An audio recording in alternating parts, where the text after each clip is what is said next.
नमस्कार।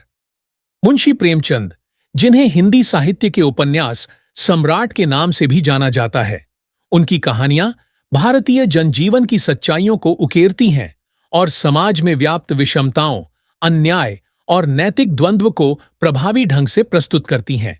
इसी श्रृंखला में उनकी एक प्रसिद्ध कहानी नमक का दरोगा भी शामिल है, जो ईमानदारी, कर्तव्यनिष्ठा और नैतिकता के महत्व को उजागर करती है।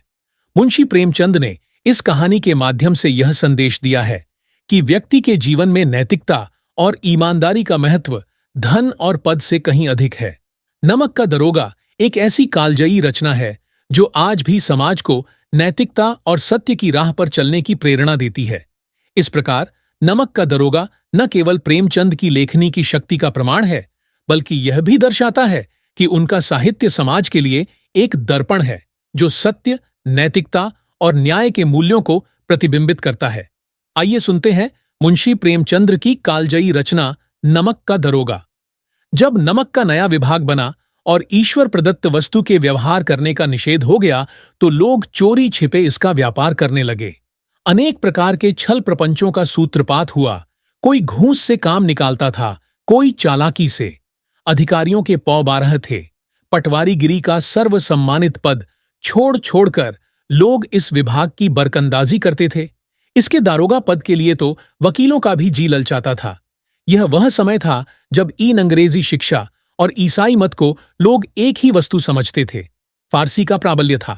प्रेम की कथाएं और श्रृंगार रस के काव्य पढ़कर फारसीदां लोग सर्वोच्च पदों पर नियुक्त हो जाया करते थे। मुंशी वंशीधर भी जुलेखा की विरह कथा समाप्त करके सीरी और फरहाद के प्रेम वृत्तांत को, नल और नील की लड़ाई और अमेरिका के आविष्कार से अधिक महत्व की बातें समझते हुए रोजगार की खोज में निकले। उनके पिता एक अनुभवी पुरुष थे।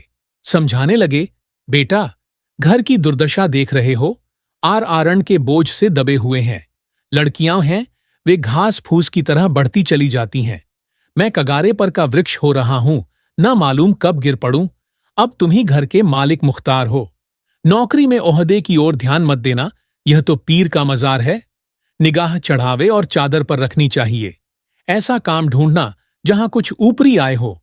मासिक वेतन तो पूर्णमासी का चांद है, जो एक दिन दिखाई देता है और घटते घटते लुप्त हो जाता है। ऊपरी आय बहता हुआ स्रोत है, जिससे सदैव प्यास बुझती है। वेतन मनुष्य देता है, इसी से उसमें वृद्धि नहीं होती। ऊपरी आमदनी ईश्वर देता है, इसी से उसकी बरकत होती है। तुम स्वयं विद्वान हो, तुम्हें क्या समझाऊं? इस विषय में विवेक की बड़ी आवश्यकता है।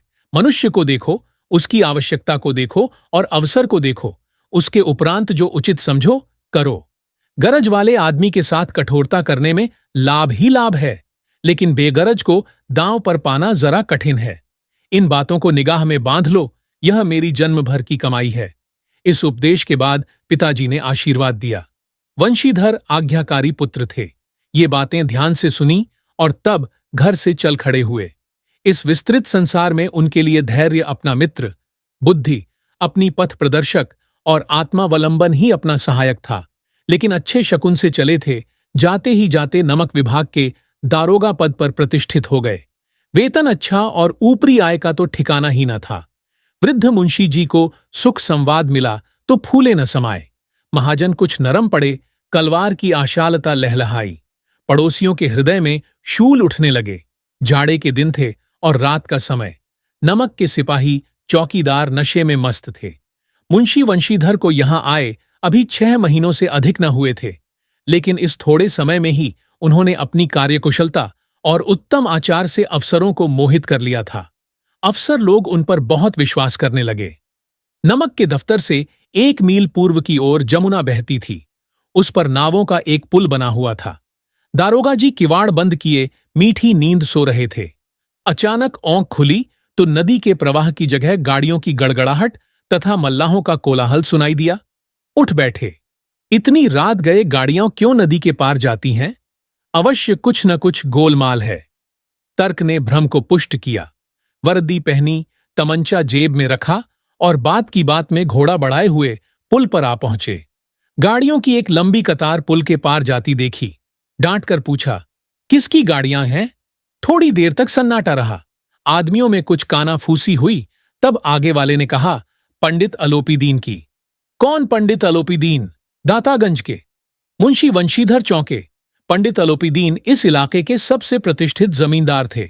लाखों रुपए का लेन देन करते थे। इधर छोटे से बड़े कौन ऐसे थे जो उनके आर आरनी न हो। व्यापार भी बड़ा लंबा चौड़ा था। बड़े चलते पुर्जे आदमी थे। अंग्रेज अफसर उनके इलाके में शिकार खेलने आते और उनके मेहमान होते। 12 मास सदा व्रत चलता था। मुंशी ने पूछा, गाड़ियां कहां जाएंगी? उत्तर मिला, कानपुर। लेकिन इस प्रश्न पर कि इनमें क्या है, सन्नाटा छा गया।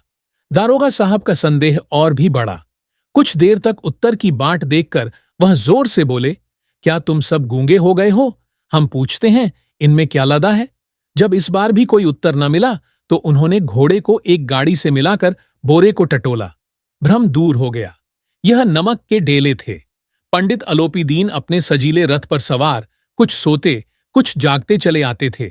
अचानक कई गाड़ीवानों ने घबराए हुए आकर जगाया और बोले, महाराज, दारोगा ने गाड़ियां रोक दी हैं और घाट पर खड़े आपको बुलाते हैं। पंडित अलोपीदीन का लक्ष्मी जी पर अखंड विश्वास था। वह कहा करते थे कि संसार का तो कहना ही क्या, स्वर्ग में भी लक्ष्मी का ही राज्य है। उनका यह कहना यथार्थ ही था। न्याय और नीति सब लक्ष्मी के ही खिलौने हैं। इन्हें वह जैसे चाहती हैं न चाहती हैं। लेटे ही लेटे गर्व से बोले, पम। अलोपीदीन ने हंसकर कहा, हम सरकारी हुक्म को नहीं जानते और न सरकार को। हमारे सरकार तो आप ही हैं। हमारा और आपका तो घर का मामला है। हम कभी आपसे बाहर हो सकते हैं? आपने व्यर्थ का कष्ट उठाया। यह हो नहीं सकता कि इधर से जाए और इस घाट के देवता को भेंट न चढ़ावें। मैं तो आपकी सेवा में स्वयं ही आ रहा था। वंशीधर पर ऐश्वर्य की मोहिनी वंशी का कुछ प्रभाव न पड़ा। ईमानदारी की नई उमंग थी।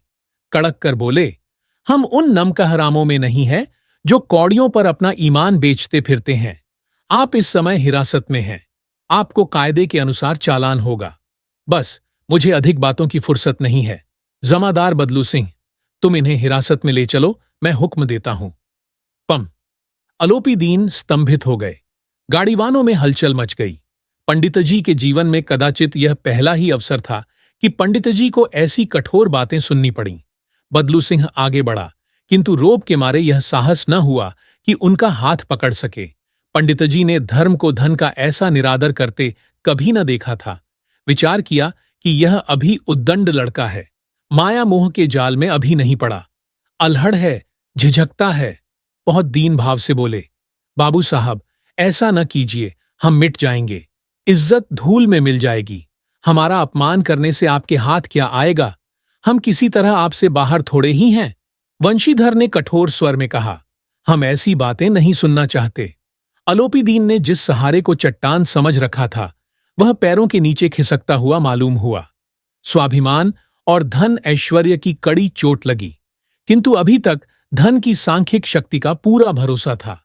अपने मुख्तार से बोले, लाला जी, 1000 के नोट बाबू साहब की भेंट करो। आप इस समय भूखे सिंह हो रहे हैं। वंशीधर ने गरम होकर कहा, 1000 नहीं, 1,00,000 भी मुझे सच्चे मार्ग से नहीं हटा सकते। धर्म की इस बुद्धिहीन दृढ़ता और देव दुर्लभ त्याग पर मन बहुत झुंझलाया। अब दोनों शक्तियों में संग्राम होने लगा। धन ने उछल उछल कर आक्रमण करने शुरू किए। 1 से 5, 5 से 10, 10 से 15 और 15 से 20,000 तक नौबत पहुंची। किंतु धर्म अलौकिक वीरता के साथ बहुसंख्यक सेना के सम्मुख अकेला पर्वत की भांति अटल अविचलित खड़ा था। अलोपीदीन निराश होकर बोले, अब इससे अधिक मेरा साहस नहीं। आगे आपको अधिकार है। वंशीधर ने अपने जमादार को ललकारा। बदलू सिंह मन में दारोगा जी को गालियां देता हुआ पंडित अलोपीदीन की ओर बढ़ा। पंडित जी घबराकर 2-3 कदम पीछे हट गए। अत्यंत दीनता से बोले, बाबू साहब, ईश्वर के लिए मुझ पर दया कीजिए। मैं 25,000 पर निपटारा करने का तैयार हूं। असंभव बात है। 30,000 पर? किसी तरह भी संभव नहीं। क्या 40,000 पर भी नहीं? 40,000 नहीं, 40 लाख पर भी असंभव है। बदलू सिंह, इस आदमी को हिरासत में ले लो। अब मैं एक शब्द भी नहीं सुनना चाहता। धर्म ने धन को पैरों तले कुचल डाला। अलोपीदीन ने एक हृष्ट पुष्ट मनुष्य को हथकड़ियां लिए हुए अपनी तरफ आते देखा। चारों ओर निराश और कातर दृष्टि से देखने लगे। इसके बाद मूर्छित होकर गिर पड़े। दुनिया सोती थी, पर दुनिया की जीभ जागती थी। सवेरे देखिए तो बालक वृद्ध सबके मुंह से यही बात सुनाई देती थी। जिसे देखिए वही पंडितजी के इस व्यवहार पर टीका टिप्पणी कर रहा था। निंदा की बौछारें हो रही थीं, मानो संसार से अब पापी का पाप कट गया। पानी को दूध के नाम से बेचने वाला ग्वाला, कल्पित रोजनामचे भरने वाले अधिकारी वर्ग, रेल में बिना टिकट सफर करने वाले बाबू लोग, जाली दस्तावेज बनाने वाले सेठ और साकार, यह सब के सब देवताओं की भांति गर्दनें चला रहे थे। जब दूसरे दिन पंडित अलोपी दीन अभियुक्त होकर कांस्टेबलों के साथ, हाथों में हथकड़ियां, हृदय में ग्लानि और क्षोभ भरे, लज्जा से गर्दन झुकाए अदालत की तरफ चले, तो सारे शहर में हलचल मच गई। मेलों में कदाचित आंखें इतनी व्यग्र न होती होंगी। भीड़ के मारे छत और दीवार में कोई भेद न रहा, किंतु अदालत में पहुंचने की देर थी। पम अलोपी दीन इस अगाध वन के सिंह थे। अधिकारी वर्ग उनके भक्त, अमले उनके सेवक, वकील मुख्तार उनके आज्ञापालक और अर्दली, चपरासी तथा चौकीदार तो उनके बिना मोल के गुलाम थे। उन्हें देखते ही लोग चारों तरफ से दौड़े। सभी लोग विस्मित हो रहे थे, इसलिए नहीं कि अलोपी दीन ने यह कर्म किया, बल्कि इसलिए कि वह कानून के पंजे में कैसे आए। ऐसा मनुष्य जिसके पास असाध्य साधन करने वाला धन और अनन्य वाचालता हो, वह क्यों कानून के पंजे में आए। प्रत्येक मनुष्य उनसे सहानुभूति प्रकट करता था। बड़ी तत्परता से इस आक्रमण को रोकने के निमित्त वकीलों की एक सेना तैयार की गई। न्याय के मैदान में धर्म और धन में युद्ध ठन गया। वंशीधर चुपचाप खड़े थे। उनके पास सत्य के सिवा न कोई बल था, न स्पष्ट भाषण के अतिरिक्त कोई शस्त्र। गवाह थे, किंतु लोभ से डांवाडोल। यहां तक कि मुंशी जी को न्याय भी अपनी ओर कुछ खींचा हुआ दीख पड़ता था। वह न्याय का दरबार था, परंतु उसके कर्मचारियों पर पक्षपात का नशा छाया हुआ था। किंतु पक्षपात और न्याय का क्या मेल। जहां पक्षपात हो, वहां न्याय की कल्पना नहीं की जा सकती। मुकदमा शीघ्र ही समाप्त हो गया। डिप्टी मजिस्ट्रेट ने अपनी तजवीज में लिखा, पम अलोपी दीन के विरुद्ध दिए गए प्रमाण निर्मूल और भ्रमात्मक हैं। वह एक बड़े भारी आदमी हैं। यह बात कल्पना के बाहर है कि उन्होंने थोड़े लाभ के लिए ऐसा दुस्साहस किया हो। यद्यपि नमक के दरोगा मुंशी वंशीधर का अधिक दोष नहीं है, लेकिन यह बड़े खेद की बात है कि उसकी उद्दंडता और विचारहीनता के कारण एक भले मानुस को कष्ट झेलना पड़ा।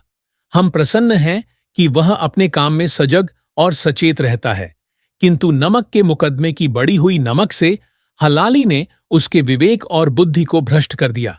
भविष्य में उसे होशियार रहना चाहिए। वकीलों ने यह फैसला सुना और उछल पड़े। पम अलोपी दीन मुस्कुराते हुए बाहर निकले। स्वजन बांधवों ने रुपए की लूट की। उदारता का सागर उमड़ पड़ा।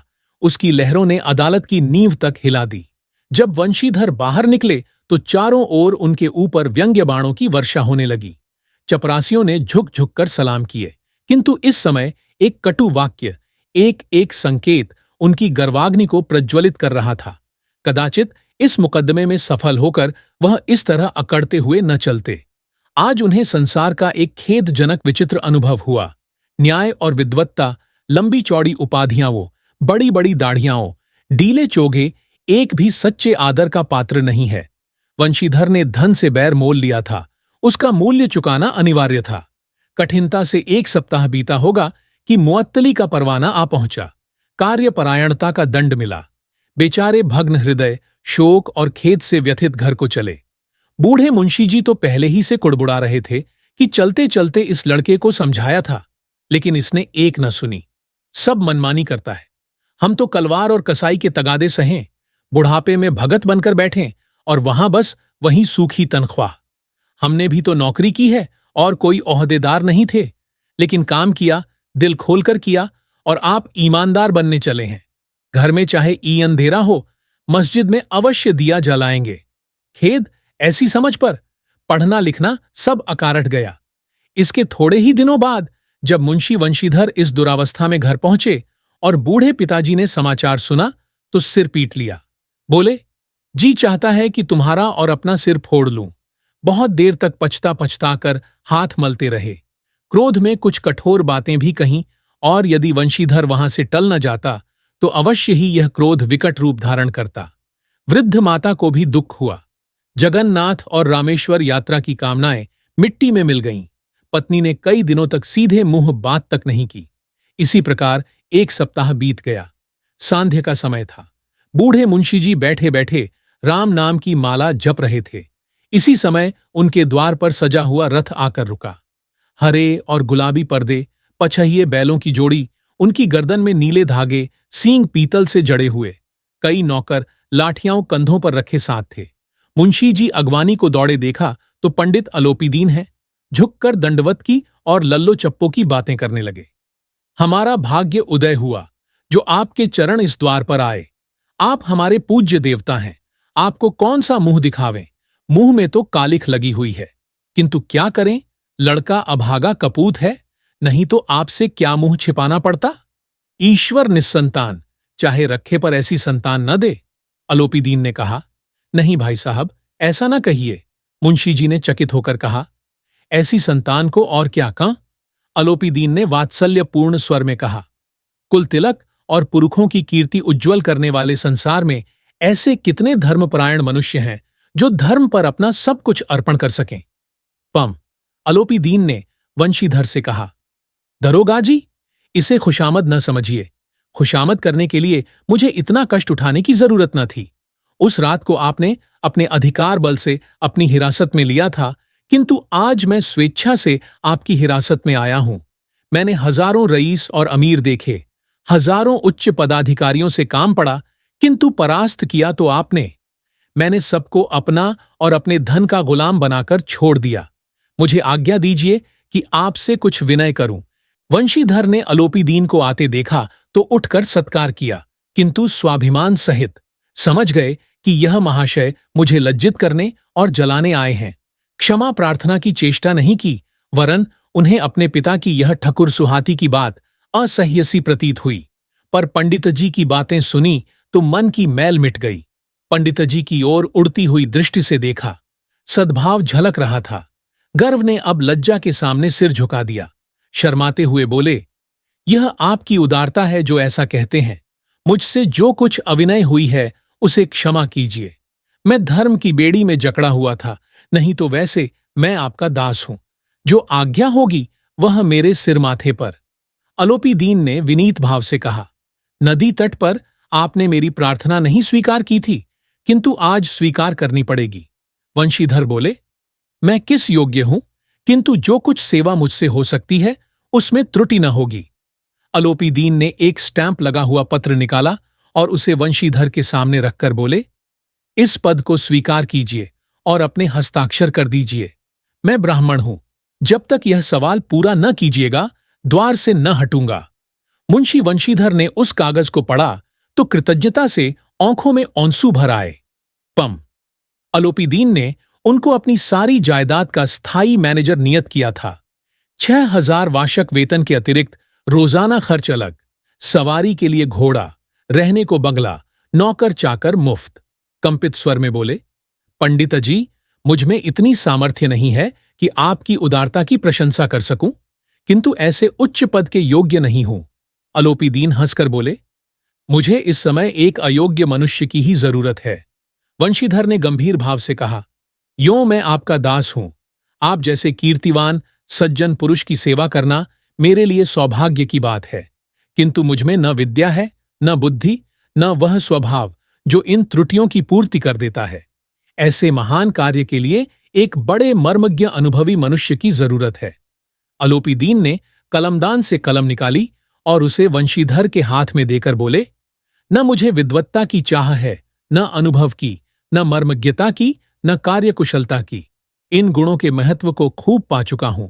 अब सौभाग्य और सुअवसर ने मुझे वह मोती दे दिया जिसके सामने योग्यता और विद्वत्ता की चमक फीकी पड़ जाती है। यह कलम लीजिए, अधिक सोच विचार न कीजिए, दस्तखत कर दीजिए।